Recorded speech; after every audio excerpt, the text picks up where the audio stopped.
ninauagiza kuchukua nafasi katika ibada ya leo. Bwana, hakuna aliyekuja kwako kaondoka mikono mitupu. Na wewe unasema njooni kwangu wenye kulemewa. Wengine wamelemewa, wamekuja kwako kwa sababu wanajua kwako kuna majibu.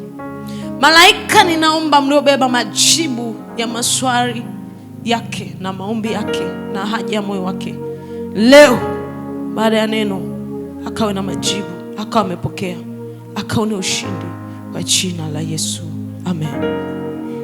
Tumshangilie Bwana Yesu.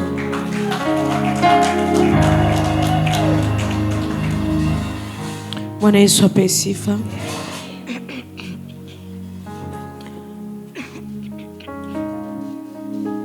Mungu ametupa nafasi tena kwa ajili ya ibada ya leo. Kuna vitu vichache ambavyo Roho Mtakatifu ameweka ndani yangu kwa habari ya maombi. Na ninaamini kuna sehemu Mungu anataka kutoa. Last week tulikuwa na ibada ya ubatizo wa Roho. Hatuwezi kubatizwa kwa Roho halafu tusijue namna ambavyo tunataka kumtumia. Haleluya. Na eneo ambalo tunaenda kujifunza habari ya Roho Mtakatifu ina upana mwingi sana, lakini nataka tujifunze namna ambavyo Roho Mtakatifu anatusaidia katika kuomba. Roho Mtakatifu anavyomsaidia muamini katika kuomba.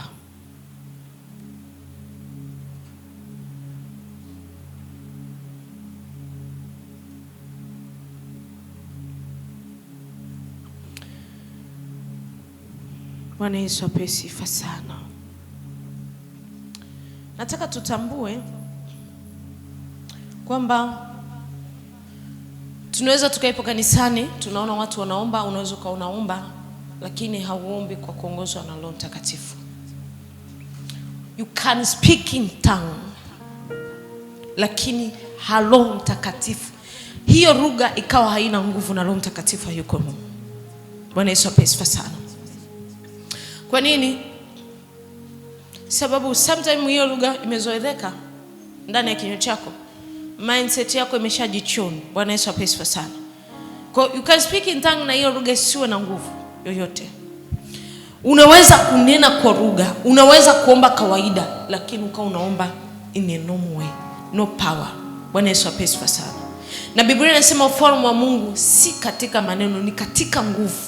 Ndio maana nawaambia wanafunzi, nenda mkae nisubirie, atawajiria Roho Mtakatifu, ambaye huyo Roho akishawajiria mtaenda kwa nguvu kunena habari zangu. Maana yake kuna nguvu tunaipata tunapokuwa tunaomba kwa Roho. Bwana Yesu apewe sifa sana. Kunena kwa lugha, unaweza ukanena kwa lugha lakini sio kwa lugha ya Roho Mtakatifu. Kuna watu wanaongozwa na mizimu, unakuta mtu ananena sio Roho Mtakatifu, ni mapepo, ni adui. Bwana Yesu apewe sifa sana. Lakini leo nataka tujifunze vitu ambavyo vinaweza vikakusaidia wewe kuomba kwa Roho, sio katika mwili. Kuomba maombi yenye matokeo. Bwana Yesu apewe sifa sana. Na ukitaka kujua kwamba kweli ninaomba kwa lugha ya Roho, angalia matokeo unaokuwa nao kwenye maombi. Bwana Yesu apewe sifa sana. Lazima mtu anayeomba kwa Roho kuna matokeo. Utaona matokeo kwenye maisha yake. Inawezekana sio matokeo yanayotokea papo kwa papo, lakini ndani yako kuna ushuhuda kwamba it's done. Kama nimewahi kuwafundisha hiki kitu kwamba kuna vitu ambavyo vinakupa ishara kwamba maombi yako yamejibiwa hata katika damu na nyama hujaona. Cha kwanza ni amani inayopita amani ya dunia hii. Ni kweli unaweza kuwa unapitia katika mambo magumu na majaribu magumu, lakini the moment you pray unasikia amani na nguvu ya kutembea katika kile kitu. Maana yake Mungu anakupa insurance, niko pamoja na wewe. Ati mingine kwa sababu Biblia inasema furaha ya Bwana ndiyo nguvu yetu. Anakupa nguvu ya kutembea kwenye ile jaribu kwa kukupa furaha. Kuonyesha kwamba niko na wewe, lakini majira ya wewe kutoka hapa bado kuna kitu natengeneza. Bwana Yesu apewe sifa sana. Kwa kuna ushuhuda utakuwa unaupata, lakini mwombaji ambaye anaomba kwa kuongozwa na Roho Bwana, ndani yake kuna matokeo. Bwana Yesu apewe sifa sana. Na kitu ambacho Roho Mtakatifu amekuwa aniongoza, Unaweza ukawa naomba hata kwa maneno ya kawaida without speaking in tongue, lakini unaongozwa na Roho. Do feel something flowing from your mouth. Ya unasikia maneno yanatoka ndani ya kinywa chako na akawa na nguvu ya kubadilisha. Kwa sio kwamba tunapoomba kwa maneno ya kawaida kwamba Roho Mtakatifu hawezi kutuongoza. Kuna wakati anaweza kutake control, hauneni kwa lugha, lakini unaomba maneno ya Kiswahili na bado kuna matokeo, kwa sababu sio wewe unayeomba, ni Roho Mtakatifu aliyoko ndani yako. Lakini unaweza kuwa unaomba kwa kunena kwa lugha, Roho Mtakatifu akachukua control. Kwa hapa siongee kwa huwa, usije ukasema apostle anafundisha wale ambao wananena kwa lugha tu. Hata wewe ambao huneni kwa lugha, you can pray kwa Roho wa Bwana na matokeo yakaonekana. Bwana Yesu apewe sana. Na kwa nini tunajifunza hili somo? Kwa sababu Biblia inasema ombeni nanyi mtapewa. No any way ambao unaweza kukusaidia wewe kupata baraka zile ambazo zimefichwa, ziko katika ulimwengu wa roho, ku-access pasipo maombi. Na kwa sababu adui anajua, amba nirekebishwe mic.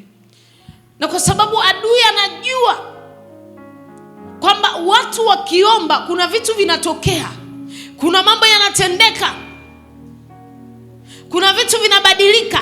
Adui amekamata hilo eneo. Watu hata wakiomba wanaomba tu, lakini sio katika roho. Tukisoma watu walioomba walibadilisha vitu vingi.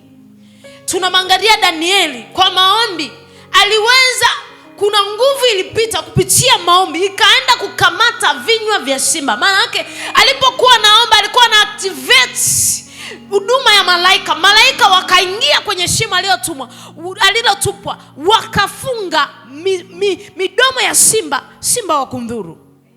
Bwana Yesu apewe sana. Lakini tunamwona Elia anakutana na manabii wa Baali, wanaanza kubishana. Ni yupi Mungu ambaye tunapaswa kumtumikia? Elia akasema okay, kubishana hakuwezi kunisaidia. Way ambayo inaweza kumdhihirisha Mungu wangu ni kupitia maombi.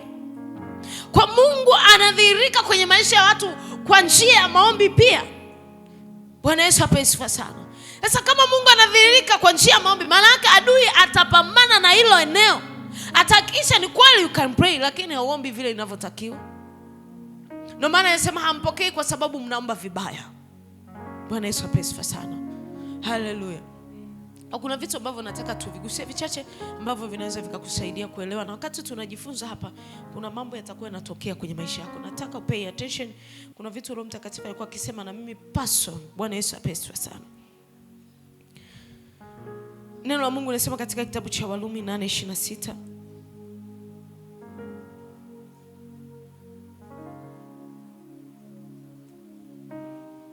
Warumi 8:26. Kitabu cha Warumi 8:26. Neno la Mungu linasema kadhalika Roho naye hutusaidia udhaifu wetu, kwa maana hatujui kuomba jinsi itupasavyo, lakini Roho mwenyewe hutuombea kwa kuugua kusikoweza kutamkwa. Anasema hatujui kuomba jinsi ipasavyo. You can pray. Unajua kwa tunakuona unaomba sana, lakini sio ipasavyo. Bwana Yesu apewe sana. Kwa nini? Kwa sababu lugha ya mwanadamu ina mipaka. Ndio maana anasema njia zangu na njia zenu ziko mbali. Kwamba mwanadamu anapotamka hatamki wakati mwingine kama mbingu zinavyotamka. Haombi kama mbingu zinavyotaka aombe. Bwana Yesu apewe sana. Mungu anaweza kuwa anakuwazia mawazo mema na makubwa, lakini kwa sababu wewe umejiwekea mipaka, ukiwa unaomba Bwana kalaki tu. Lakini kumbe Mungu akukumbia hiyo laki. Bwana Yesu apewe sana. Anasema hivi, hatujui kuomba ipasavyo. Kumbe tunaweza kuomba lakini sio ipasavyo. Bwana Yesu apewe sana. Anasema lakini Roho mwenyewe hutuombea kwa kuugua kusiko uwezo kutamkwa.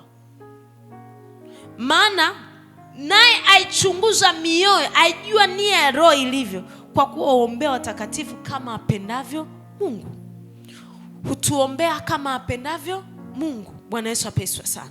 Maana yake mtu ambaye anaomba kwa kuongozwa na Roho, kwa sababu Biblia inasema anatuombea kama apendavyo Mungu, maana yake atakuwa na matokeo kwenye maisha yake. Kwa nini? Anaomba sawa sawa na mapenzi ya Mungu. Kuomba kwa roho kuna kusaidia kuomba sawa sana mapenzi ya Mungu. Leo sipo katika kuomba kwa kunena kwa lugha, hapana. Kwa sababu wako wanaoomba kwa kunena kwa lugha lakini there is no power. Lakini iko katika maombi yanayoongozwa na Roho Mtakatifu. Bwana Yesu asifiwe sana. Kuna mtu ananena kwa lugha lakini yuko anawaza kipolo. Yuko anawaza message iliyotumiwa jana. Bwana Yesu asifiwe sana. Yuko anawaza okay, nina ahadi na mtu fulani. Mzigo wangu uko why? Hayuko rohoni. Kwa anaweza kuwa ananena kwa lugha, tunamwona rapo toko robo sasa tunasema I say huyu anaenda. Lakini kwa wale ambao ni wa rohoni, they know huyu mtu ananena, hakuna power. Ukiwa unamsikiza mtu anayeomba kiwa kawaida, husikii nguvu kwa mtu ulioko rohoni. Bwana Yesu asifiwe sana. Kwa nini? Roho Mtakatifu ana nguvu. Unapoomba kuna matokeo yanaonekana. Kadhalika Roho naye hutusaidia udhaifu wetu, kwa kuwa hatujui kuomba itupasavyo. Maana yeye ajua nia, hutuombea sawa sawa na mapenzi ya Mungu. Kwa ili mtu aweze kuomba sawa sawa na mapenzi ya Mungu, lazima ujifunze kujitraining, kumruhusu Roho Mtakatifu aombe ndani yako. Kwa sababu unaweza kuwa unaomba lakini maombi yako hayana nguvu, kwa sababu ni wewe unayeomba, sio Roho Bwana anayeomba. Bwana Yesu asifiwe sana. Sasa ili mwombaji aweze kupata matokeo ya maombi yake, lazima ajue yeye hawezi kuomba ipasavyo. Yupo anayeweza kumsaidia kuomba. Mwombaji yeyote ili aweze kupata matokeo katika maombi yake, lazima ajue kwamba mimi siwezi kuomba ipasavyo, lakini yuko anayenisaidia kuomba. Bwana Yesu asifiwe sana. Bwana nichukulie mfano. Ni kweli umenunua gari, haujui kuendesha. Bwana Yesu asifiwe sana. You don't have fear kwa sababu kuna mtu unamjua atakuwa na kuendesha. Bwana Yesu asifiwe sana. Hautawaza nitatoka hapa mpaka Morogoro kwa njia gani. You know it very well kwamba kuna mtu ambaye ataniendesha. Kwa mwombaji yeyote, jambo la kwanza lazima ujue kabisa kwamba mimi kuna mtu ambaye yupo kunisaidia kuomba, sio mimi ninayeomba. Bwana Yesu asifiwe sana. Kwenye ulimwengu wa roho, awareness ndio ufunguo. Nikisema awareness, I mean it's like awareness kwa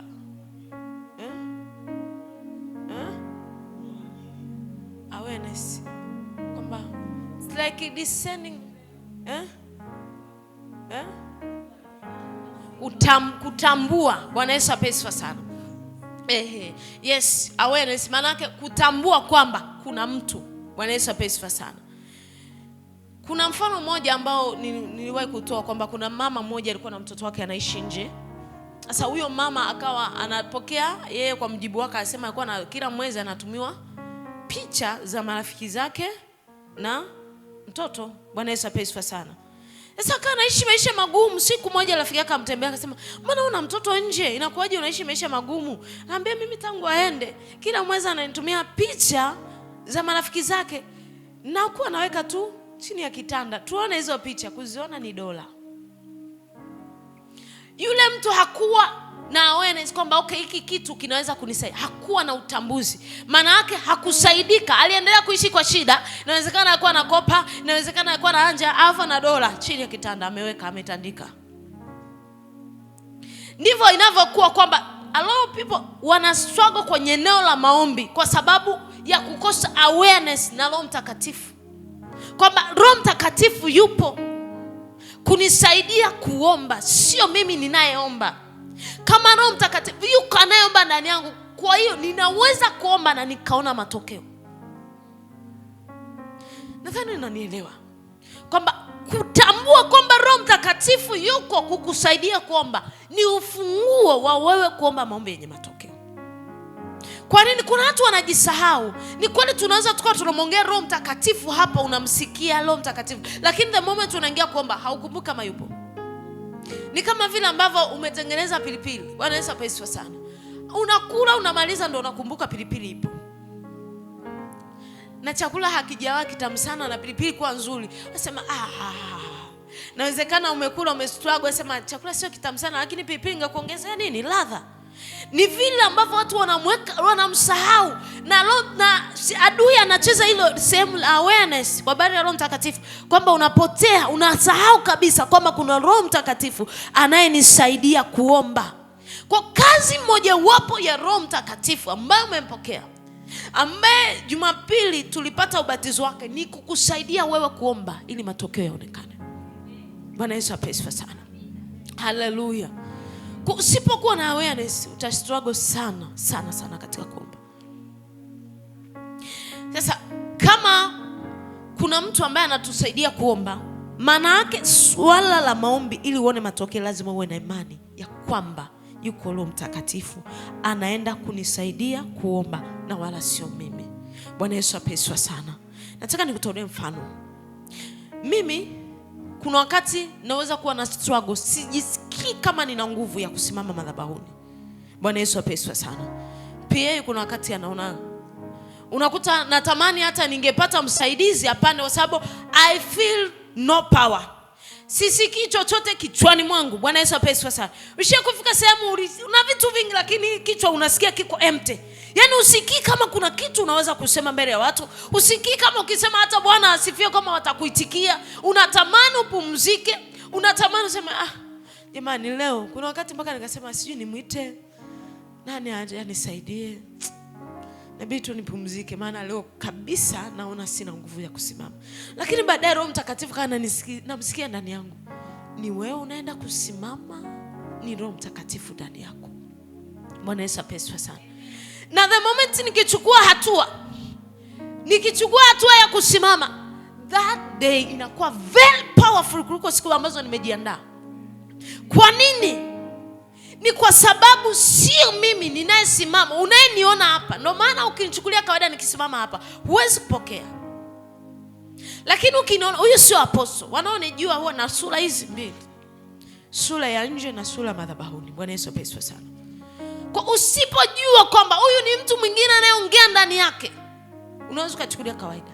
Lakini the moment ninaposimama madhabahuni, na shangaa kuna vitu ambavyo vinafanyika. Kuna nguvu ambayo sio ya kwangu. Kuna wakati huwa nikijitazama nasema huyu sio wewe, najiambia mimi mwenyewe huyu sio wewe. This is not you. Huyu ni Mungu, sio wewe. Hauwezi kufanya hivyo vitu. Hauna nguvu hizo. Sasa ni kwa nini Roho Mtakatifu anakuja kunisaidia pale ambapo ni kwa sababu nimejua okay, it's not me, I'm going. Sio mimi ninaenda. Sio mimi ninaenda. Nimepata awareness kwamba kuna mtu ambaye ataenda kusema sio mimi. Kwa sina mashaka, siendi kwa hofu. Ninakuja nikiwa na ujasiri nikisema Roho Mtakatifu chukua nafasi. Bwana Yesu asifiwe sana. Ukiwa na awareness ya Roho Mtakatifu, kuna wakati ambapo unaweza kuwa kuna shida. Mimi nikiwa nimesimama hapa sikumbukagi chochote mpaka ninaposhuka. Bwana Yesu asifiwe sana. Yaani hata kama kuna kitu kimeufurahisha moyo wangu ndo nimekipata kabla sijapanda madhabahuni, nikishapanda Roho Mtakatifu anafuta vyote, najikuta niko mimi ninafurahia kufanya ninachokifanya kwa sababu sio mimi, kuna mtu ndani yangu ambaye anafanya, kwa ananisaidia kucontrol udhaifu wote. Ndivyo ambavyo Roho Mtakatifu anataka uwe kwenye eneo la maombi, kwamba unapotaka kuomba haujioni wewe, haujitazami wewe. Unajua aliyesema kwamba yeye utusaidia kuomba kwa kuugua, anatusaidia katika udhaifu. Maana yake hatutegemei kuona watu ambao wanakiri mimi siwezi kuomba. No, siwezi kuomba. Kwa nini huwezi kuomba? Ni kwa sababu hauko wewe na yule aliyeko ndani yako. Bwana Yesu asifiwe sana. Unajiona wewe, haumuoni Roho Mtakatifu anayefanya. Na Biblia inasema msizitegemea akili zenu wenyewe. Hakuna jambo lolote tunaloliweza sisi, ila kwa yeye yote yanawezekana. Hapa naongea na intercessor ambao Mungu amewachagua kufanya vitu vikubwa kwenye nchi, kwenye familia, kwenye ukoo, kwenye kanisa. Kwamba wewe unatakiwa kufahamu, Mungu anapokupa assignment yoyote ya kuomba, hautaki kusema unajua Mungu sijui nini.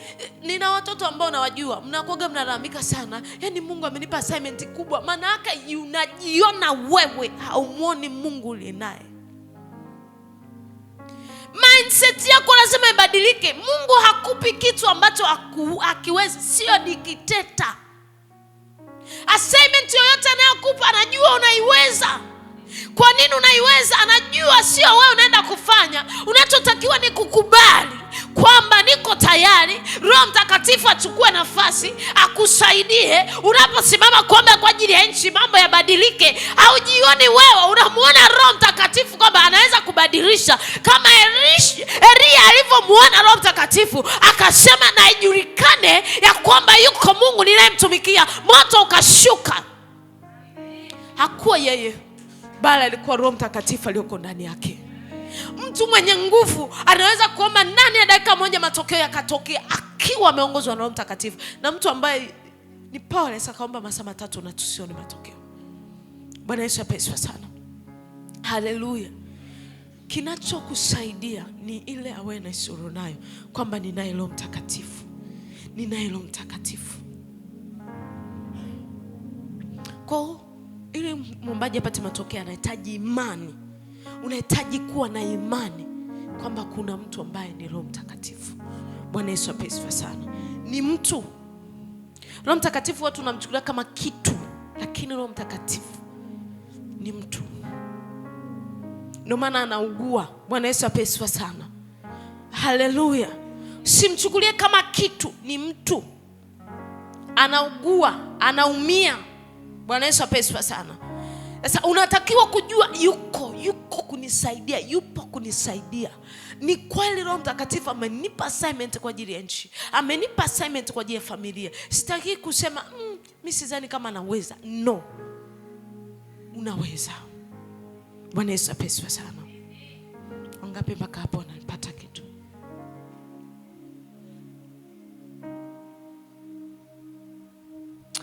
Na ukishakuwa na imani utakuwa una uhakika kwamba hata kuomba muda mrefu ninaweza. Bwana Yesu apesiwe sana.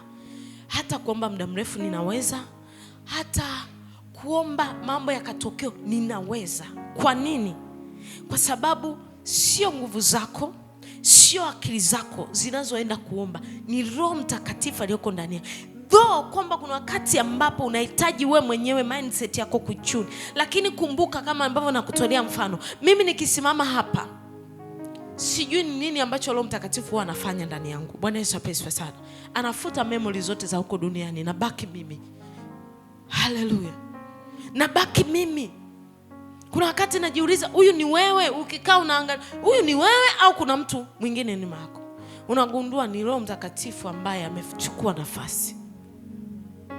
Roho Mtakatifu akichukua nafasi kwenye maombi yako, hautaomba maombi ambayo hayana matokeo. Hautaomba maombi ambayo hayatabadilisha nchi. Hautaomba maombi ambayo hayatabadilisha familia yako. Hautaomba maombi ambayo hayatabadilisha kanisa. Kwa nini? Sio wewe. Kuna kitu cha ziada ndani yako kinachokusaidia kuomba, ambacho Roho Mtakatifu anajua mapenzi ya Baba. Lugha yake haina mipaka. Lugha yake haizuiliwi na mawimbi. Lugha yake haizuiliwi na mizimu. Lugha yake haizuiliwi na wachawi. Lugha yake haizuiliwi na ufahamu wako. Lugha yake inapenya kwenye mawingu kila eneo. Inaenda kupasua. Lugha yake inaweza kumaliza maadui pasipo wewe kusema. Lugha yake inaweza kukuinua ulipokaa muda mrefu. Lugha yake inaweza kufungua mlango ambao hakuna mtu kwenye familia yako aliwahi kuingia kwenye huo mlango. Lugha yake ndio unahitaji kutembea nayo. Ndio unahitaji kuibeba. Na leo Roho Mtakatifu ametupa hili somo kwa sababu kuna kitu ambacho anataka aachilie kwenye eneo la maombi. Kuna watu ambao unaponisikiliza kuna nguvu. Kama nilivyokuwa naomba, atakuwa anamiminika kama mafuta. Alafu utajikuta unaomba to the extent huwezi kujikontrol na gundua, huyu sio mimi. Huyu sio mimi. Bwana Yesu apesiwe sana. Na kinachopoteza power kwenye maombi ni nini? Mara nyingi watu wanastruggle kuomba kwa sababu ya attack, cha kwanza. Na cha pili, maisha ya dhambi. Unapokuwa unaishi kwenye maisha ya dhambi, you will pray lakini no power. Hakuna nguvu. Bwana Yesu apeswa sana. Attack and consistency. Yani ukikosa roho ya mwendelezo, wewe ndo unaombaga kwa sababu tu kuna kitu kimekuactivate, unahitaji ndoa, unahitaji kazi, there will be no power. Bwana Yesu apeswa sana.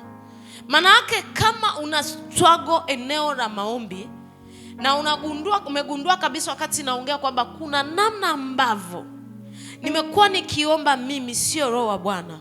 Kwanza kabisa inawezekana kuna attack kwenye maisha yako. Adui kuna vitu ameachilia, lakini pia tazama maisha yako. Inawezekana kuna dhambi ambazo unaziishi. Kuna watu they don't care. Unajua kabisa kuna vitu unafanya. Kuna dhambi unaishi, you don't care. Unakuja kanisani ripata kaka umeshapanga appointment ya kwenda kuzini na wala hujali. Umeshasema uongo na wala hujali, na unapanga ukimaliza hapo ukasema uongo tena. Maana yake you pray tutakuona watu wameingia rohoni, lakini no power. Leo nenda kamanishe mbele za Mungu. Umwambie Mungu akurehemu ili ukaombe maombi yenye matokeo. Bwana Yesu apeswa sana. Maombi yenye matokeo hayawezi kuonekana kwa kuishi kwenye maisha ya dhambi. Hallelujah. Huwa nawaambia kama haujui Mungu anatupeleka wapi kama kizazi cha sasa, chukulia kawaida mambo ya rohoni. After few years utajikuta huko nyuma ya dirisha kuna watu wanaenda. Hakutakuwa na mtu ambaye anaiteka hii dunia ambaye sio mtu wa rohoni.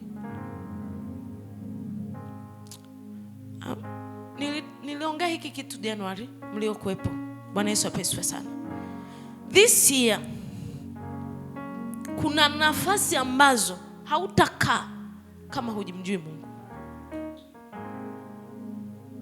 Bwana Yesu apeswa sana. Kama ukumbuku unaweza kupitia ibada ya Januari, nilisema hiki kitu. Mungu atawapigania wale ambao wanampenda kwa moyo wake wote. Sasa tunapokuwa watu unakuja kanisani wewe unajiweka nyuma. Sijui unatarajia nini kwa miaka 2 ijayo, kwamba dunia ijayo utaishi kwa kuendelea kufanya mizaha na Mungu kanisani. Hautaishi hivyo. Hautaona matokeo. Utakuwa ni yule Mkristo jina. Lakini Mungu amekupa neema. Mimi nasema ni neema. Wakati mwingine unaweza kupata sehemu ambayo unafundishwa kweli, wengine hawaipati kweli. Unafundisha kweli, unapata neno la Mungu la kuambia kwamba unaweza kupita hapa, upite hapa, ufanye hiki, usifanye hiki. Kuna waelfu ambao wapo makanisani ukiwasikiliza unaona bado ni watoto wachanga, kwa sababu utoto wa kiroho haudetermine kwa umri ulionao. Kuna watu ambao ni watoto na wana miaka 60, wana miaka 50, wana miaka 40. Lakini wewe kijana uliyeketi mahali hapa, Mungu amekupa neno na kusikia neno kwamba anakuandaa kwa ajili ya kuteka kesho yako, dunia kesho yako. Anakuhitaji wewe uwe serious naye wakati huu, kwa sababu kesho yako inategemea na maandalizi yako ya leo. Kama utalega leo, usifikiri kesho yako utakuwa mshindi. Mungu anapoachilia hili neno kwa ajili ya maisha yako, unatakiwa kuchukua nafasi ya kuchukua hatua, kusema nimeamua, niko tayari. Ufalme wa Mungu unatekwa na wenye nguvu. Mungu akusaidie unaponisikiliza, akupe kiu na shauku ya kusimama kwa nafasi kama kijana, ya kusimama kwa nafasi kama mama, ya kusimama kwa nafasi kama baba, ili kesho yako utakaposimama utaona matokeo ambayo wewe ulijiandaa leo. Iandae kesho yako leo, sio kesho utaiandaa kesho. Kesho yetu tunaiandaa leo, na ndio hivyo ulivyokaa. Fanya tathmini. Tunatumia siku 6 kwenye mambo yetu, lakini siku moja wakati mwingine mbele za Bwana. Manake Mungu tumempa nafasi ndogo sana. Bwana Yesu apeswa sana. Lakini yeye hajari. Anachohitaji hata Jumapili ukiju kamanisha, your life has been changed. Lakini just imagine from Monday to Saturday, afu Jumapili unakuja kucheza kanisani. Ukitoka hapo unategemea maisha yako yatakuwaje kama kijana? Maisha yako yanahitaji kubadilika. You need to change. You need to change. Sio kwamba Mungu hataki kutupeleka kule ambako anataka kutupeleka. Anahitaji watu ambao rimaanisha. Ndio maana anasema naupenda, wanaonitafuta kwa bidii wataniona. Hakuna namna ambavyo unaweza kumtafuta Mungu kwa bidii hata siku moja usimuone kwenye maisha yako. Hata siku moja. Nimekataa kwa sababu nimeishi hayo maisha. Unatakiwa kujifunza, okay, hii Biblia inasemaje? Ukimtafuta kwa bidii utamuona. I'm led kumtafuta kwa bidii. Niko tayari kumtafuta kwa bidii. Utamuona hakika. Hakuna namna ambavyo Mungu hawezi kujifunua kwa mtu ambaye anamtafuta kwa moyo wake wote. Na ndio maana anasema unamwona mtu mwenye bidii katika kazi zake. Hiyo haiongelei mwilini tu. Hata simama mbele ya watu wasio na cheo, atasimama mbele ya wakuu. Maana yake mtu mwenye bidii katika mambo ya Mungu hatakuwa mtu wa kawaida. Wewe hautakuwa mtu wa kawaida. Hautakuwa mtu wa kawaida. Watoto wako hawatakuwa wa kawaida. Biashara yako haitakuwa ya kawaida. Hautakuwa wa kawaida. Kwa nini? Unayo bidii. Mungu akupe moyo wa bidii kwa jina la Yesu. Pokea roho ya bidii kwa jina la Yesu. Roho ya bidii kwa jina la Yesu, ambao ndani yako shauku ya kumpenda Mungu haitakatika kwa jina la Yesu. Amen. Hallelujah. Imani ni nini? We're talking about faith. Ni kuwa na uhakika wa mambo yanayotarajiwa. Ni bayana ya mambo yasiyoonekana. Nina uhakika kwamba yuko Roho Mtakatifu atanisaidia. Nina uhakika ninapoenda kuomba, hajarishi sijisikie, hajarishi nimeishiwa nguvu, hajarishi nasikia kuchoka. Nina uhakika yuko anayenitia nguvu, yuko anayeenda kunisaidia, yupo anayeenda kunipa matokeo. Nina uhakika. Ni kama yule mwanamke alivyosema moyoni mwake, alikuwa anachukua na damu kwa miaka 12. Unajua nini? Alikuwa ameshauza mali zote, Biblia inasema, zinazomhusu ili atibiwe. Hakuwahi kupona. Bwana Yesu apesiwe sana. Lakini aliposema moyoni mwake, nikienda nikagusa pindo nimepona, akapona. Inawezekana umeomba kwa miaka mingi sana. Umeomba kwa miaka mingi kwa habari ya kitu fulani, lakini ulikuwa unaomba kawaida. Lakini leo nimekuja kukwambia, weka kitu moyoni mwako. Nenda ongea kwa habari ya kile kitu. Mpe nafasi Roho Mtakatifu. Kuwa na shauku kama yule mwanamke alisema, nikigusa nimepona. Na wewe mwambie Mungu, nikiomba, nikitamka, kuna vitu vinabadilika. Why sio wewe? Kuna roho anaenda kutamka ndani yako, kuachilia nguvu inaenda kupasua miamba. Utaona mabadiliko. Yule mwanamke baada ya kugusa pindo, alipobeba imani, alipoenda kuomba kwa imani, akiwa anajua yuko Roho Mtakatifu anayeweza kuniponya. Haijalishi alikuwa ametumia miaka mingapi, lakini ndani ya siku moja alipona. Ndicho ambacho Mungu anataka. Ndani ya siku moja tu, kwa kumruhusu Roho Mtakatifu aombe, maisha yako yanabadilika. Ndani ya siku moja tu, kwa kumruhusu Roho Mtakatifu aombe ndani yako, historia ya familia yako inabadilishwa. Maisha yako yanaanza upya. Unaandikiwa upya, ukurasa mpya. Kama ambavyo tunamuona Danieli, aliingizwa kwenye tundu la simba akiwa wa kawaida, lakini baada ya kutoka alipata nafasi kubwa zaidi. Kwa nini? Ya maombi. Kuna nafasi ambavyo nahitaji kukaa kwa kuamua kwamba kama yule mwanamke, nimezunguka, nimeomba kwa muda mrefu, lakini nimeamini leo kwamba nina Roho Mtakatifu ambaye amebeba nguvu, anayeweza kunisaidia kuomba, mambo yakatokea. Ninaenda kuomba kwa habari ya familia. Ninajua hakika kakaangu anaenda kumjua Mungu, ndugu zangu anaenda kumwamini Mungu, mama yangu anaenda kupona, familia yangu inaenda kubadilika. Sio wewe, ni Roho wa Bwana ndani yako. Ndio maana alisema, ninyi hamuwezi pasipo mimi. Maana yake alijua sisi tunao udhaifu katika maneno yetu, katika kuomba kwetu, lakini tunaye Roho wa Bwana ambaye akisimama akaomba akatusaidia, mambo yanabadilika. Ndio Roho ambao Mungu anataka afanye jambo kwa maisha yako. Sio mbali. Yule mwanamke hakusubiria kwamba okay, siku ya kwanza, pia tatu. The moment amegusa pindo alipona. The moment you pray in spirit, kwa kumruhusu Roho Mtakatifu, everything changes. Hakuna namna ambavyo mwombaji anayeomba kwa kuongozwa na Roho Mtakatifu asione matokeo. Hayupo. Lazima uone matokeo. Lazima uone matokeo. Na ndicho Mungu anataka upate awareness kwamba Roho Mtakatifu yuko na mimi. Yuko na mimi. Yuko na mimi. Yuko na mimi. Anaenda kubadilisha kila kitu na anaenda kufanya leo.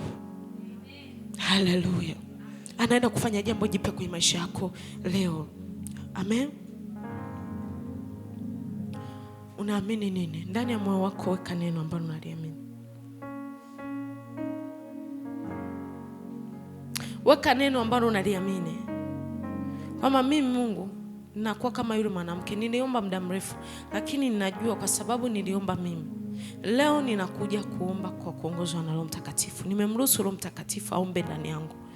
Leo ninajua kuna vitu vinaenda kubadilika. Kuna milango inaenda kufunguka. Kuna uponyaji naenda kupokea. Kuna mambo yanaenda kutendeka. Kuna vitu vinaenda kutokea. Kuna historia mpya inaenda kuandikwa. Kuna mipaka inaenda kufutwa. Kuna hatua naenda kupiga. Kuna namna ambavyo ninaenda kumwona Mungu. Nataka kuambia nini?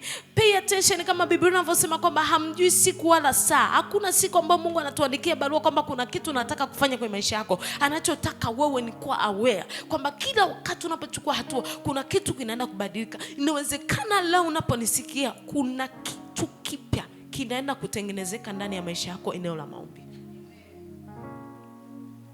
Kuna kitu kipya. Roho Mtakatifu hawezi kuachilia neno hivi hivi. Kama kuna watu ambao hataki kuwatoa sehemu moja kwenda nyingine, anataka kukuanoint kuingia katika level mpya. Nilikuwa kuna somo niliandika nikwambia kujua tu adui anakupinga. Yani the moment you know something, adui anaanza vita. Kwa hiki tu kujua, ukiweka kichwani kwamba okay, I was praying alone, now I have someone, adui ataanza kupingana na wewe. Lakini fahamu kwamba unaye Mungu ambaye ni jemedali wa vita, ambaye yupo kukushindia, ambaye yuko kukusaidia, ambaye yuko kutia nguvu, ambaye yuko kukuonekania, ambaye yuko kukusaidia pale ambapo uwezi, ambaye yuko kukutia nguvu kuambia mwanangu omba. Omba, endelea mbele. Kuna vitu vinaenda kufunguka, kuna milango inaenda kufunguka, kuna amani ndani ya nchi inaenda kupatikana. Keep praying. Anakuambia endelea, usichoke, usiache. Kwa nini? Anajua unapoomba kuna nguvu. Adui hatakinua vita, bado Bwana yuko pamoja na wewe, kwa sababu amesema watashindana na wewe lakini hawatakushinda. Watapambana na wewe lakini hawatakuweza. Kwa nini? Kwa sababu unaye Mungu ndani yako ambaye amechukua nafasi. Unaye Mungu ndani yako ambaye amechukua nafasi ya kukusaidia. Ukwambia mwanangu sikia, kuna vitu nataka kufanya kupitia wewe. Mungu alitaka kujifunua kupitia Elia na bado anataka kujifunua kupitia watu wake ndani ya kanisa la House of Peace. Na eneo ambalo Mungu anataka kujifunua ni kupitia maombi. Kupitia Danieli walitangaza kwamba naabudiwa Mungu wa Danieli, Meshaki na Abednego. Anatakiwa abudiwe Mungu wako kwenye familia, anatakiwa abudiwe Mungu wako kwenye mtaa wako. Kwa nini? Kupitia maombi. Unaomba, mambo yanatokea. Unashusha moto unashuka. Unafanya mambo yanatokea. Kwa nini? Sio wewe, kuna Mungu ndani yako ambaye umembeba. Kuna nguvu ndani yako ambaye umebeba. Sisi tunamtumikia Mungu anayeishi, anayesikia. Sio Mungu wa Baali kwamba kuanzia asubuhi mpaka jioni anaitwa Mungu wa Baali hajatokea. Lakini alipotokea Elia akasema na ijulikane ya kwamba yuko Mungu ninayemtumikia. Moto ukashuka hapo hapo. Maana yake Mungu unayemwomba anasikia, masikio yake sio mazito. Unapoomba kwa kumruhusu Roho Mtakatifu, kuna vitu vinabadilika. Anga linabadilika, dunia inabadilika. Ijapobadilika milima, wakuibadilisha nchi, wakubadilisha familia, wakubadilisha biashara, anahitajika mtu mmoja ajitoe kumwamini Roho Mtakatifu, kutembea naye. Waimbaji, you have to be aware kwamba sio ninyi mnaimba, ni Roho Mtakatifu anataka kuchukua nafasi. Ukimpa nafasi, utasimama hapo, uta worship, watu wataanza kufunguliwa, nguvu za Mungu zitashuka. Am I speaking to somebody? Hallelujah. Ninatamani watu waelewe kwamba Mungu anataka kutengeneza kizazi ambacho hakiombi kawaida, hakiombi pasipo matokeo, kinaomba na matokeo yanaonekana. Hallelujah. Mwamini Roho wa Bwana. yuko ndani yako. Yuko ndani yako. Hayuko mbali na wewe.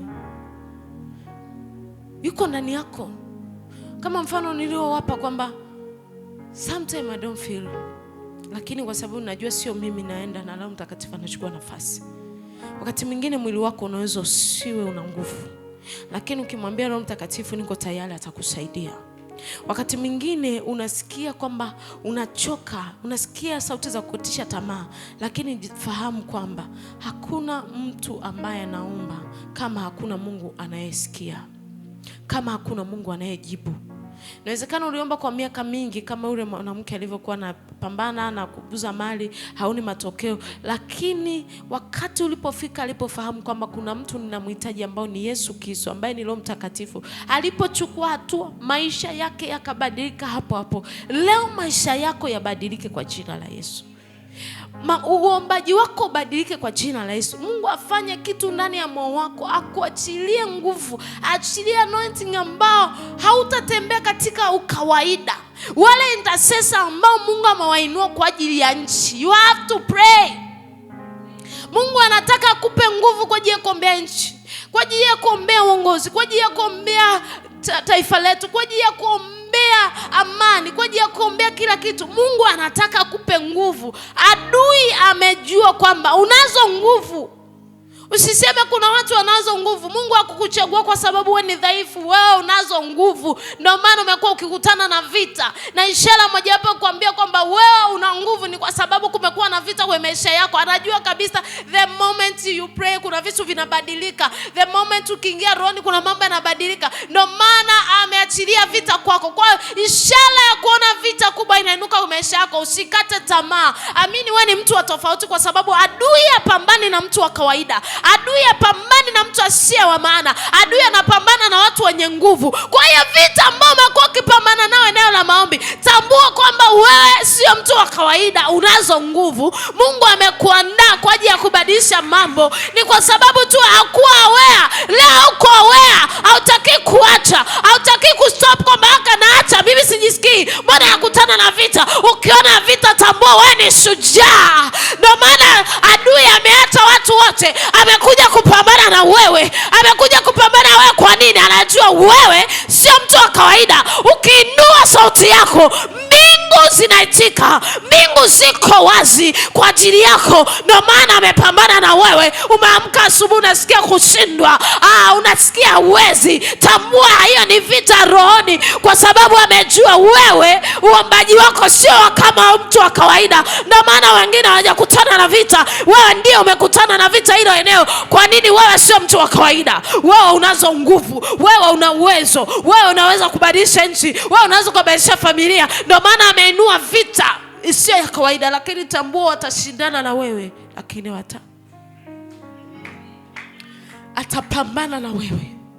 Songa mbele, endelea mbele. Nimekuja kuongea na wale waombaji. Kuna vitu uliomba, Mungu bado anataka hiyo assignment iwe dhahiri. Uliacha.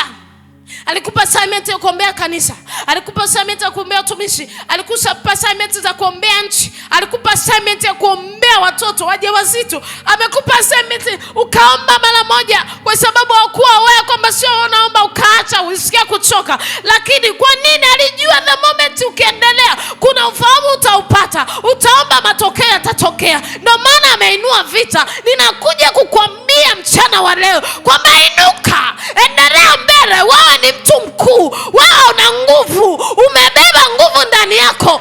Adui haogopi kitu cha kawaida, anaogopa chenye nguvu. Wewe sio mtu wa kawaida, unazo nguvu za kubadilisha familia yako, ukoo wako, ndugu zako. Unazo nguvu za kubadilisha kanisa, unazo nguvu za kubadilisha nchi. Huo mtaa unazo nguvu, hilo kanisa unazo nguvu kwa ajili ya nchi, unazo nguvu. Wewe sio mtu wa kawaida, ndani yako kuna nguvu. Ndio maana umekuwa ukipitia changamoto.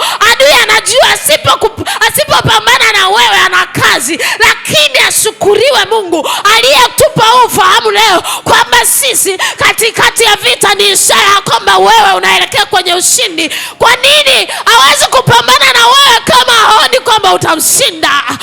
Hawezi kupambana unapambana na mtu ambaye unaona hakuwezi. Adui anapambana na wewe kwa sababu unajua unamuweza. Una nguvu, una uwezo wa kuharibu kazi zake, wa kuharibu mipango yake, wa kusambaratisha nguvu za giza, wa kubadilisha mifumo. Kama Danieli alibadilisha mfumo wa kuabudu miungu, akaweka mfumo wa kumwabudu Mungu aliye hai. Ndiye Mungu anayetafutwa, kwamba wao mwakilishi. Ndio maana adui amekuwa akipambana. Tuliona watu wengi katika ile nchi, lakini aliyokuwa anapata vita alikuwa ni Danieli. Wewe, hiyo vita unapitia kwenye familia, ni wewe uliochaguliwa. Ni wewe uliochagulia. Usikate tamaa. Usiache. Speak to somebody.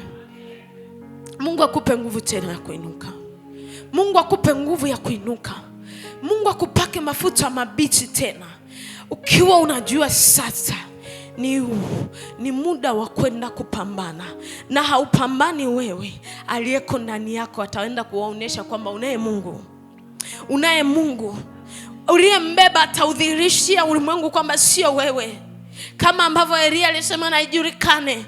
Na Mungu aende kujulikana kwenye maisha yako kupitia maombi yako. Mungu aende kujulikana kwenye familia yako kupitia maombi yako. Inawezekana ulidhaurika kwenye familia, unakuona si chochote. Kwa nini? Kwa sababu hakuna vitu vilitokea. Lakini leo Mungu anakupa nguvu ya kwenda kuomba mambo yabadilike, na kila atakaye kuona atakuheshimu. Elia hakudharaulika baada ya pale, aliheshimika. Elia alikuwa mwanadamu kama sisi. Aliomba akasimamisha mvua na jua vikasimama. Na wewe unazo nguvu. Mungu ni yule jana, leo na hata milele. Bado hajabadilika. Ni yule. Anachotaka kwako ni awareness kwamba mimi kuna Mungu ambaye nikitamka neno linatendeka, linafanyika. Yaani kama tunaye Roho Mtakatifu ambaye ni backup.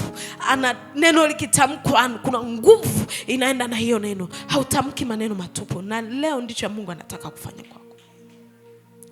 Mungu akupake mafuta mabichi kwa ajili ya assignment Mungu alizokupa, kwa ajili ya familia yako, kwa ajili ya huduma aliyoweka ndani yako, kwa ajili ya kanisa, kwa ajili ya nchi. Nasikia mzigo kwa watu ambao umepewa assignment za nchi. Omba. Umechoka, inuka, endelea. Kuchoka ni ishara kwamba ulikuwa unafanya kazi. Hakuna mtu anachoka kwamba hajafanya kazi. Bwana Yesu apewe sana. Kusikia kuchoka ni ishara kwamba kuna kitu kinafanyika kwenye ulimwengu wa roho. Kama hujatembea hadi pale barabarani, huwezi kusikia kuchoka. Umekaa sehemu moja mrefu, haijalishi uko unaomba maombi ya ndani. Maana yake adui anajua okay, kuna milima umebadilisha. Kuna vitu umebadilisha. Ndio maana unasikia uchovu. Kuchoka haimaanishi kwamba usiendelee. Ukichoka inuka, mwambie, nimekuja sheri tena kuweka mafuta. Nimekuja kuweka mafuta niendelee na safari. Na iko sheri ambayo ni ya mbinguni, ambayo haijawahi kukaukiwa. Sio kama sheri za duniani. Tunaweza tukaenda tukaambiwa mafuta hapa yameisha, au kwa sababu ya bajeti yako kaweka mafuta kidogo. Lakini hii sheri ya mbinguni akikujaza, amekujaza. Na leo umekuja sheri, unajazwa nguvu. Hautakuwa mtu wa kawaida. Usijichukulia mnyonge. Tamka vitu. Ukijua unatamka kwamba sio wewe, kuna mtu ndani yako anayefanya mambo. Kuna mtu anafanya mabadiliko.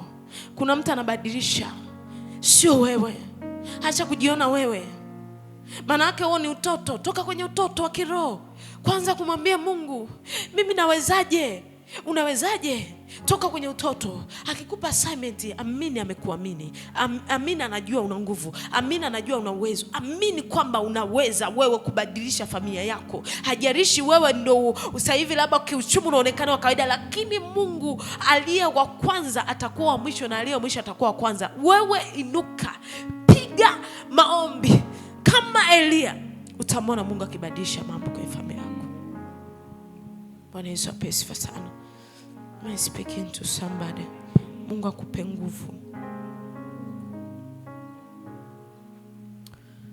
Mungu akupe nguvu ya kuendelea mbele. Hebu fumba macho kwa dakika chache.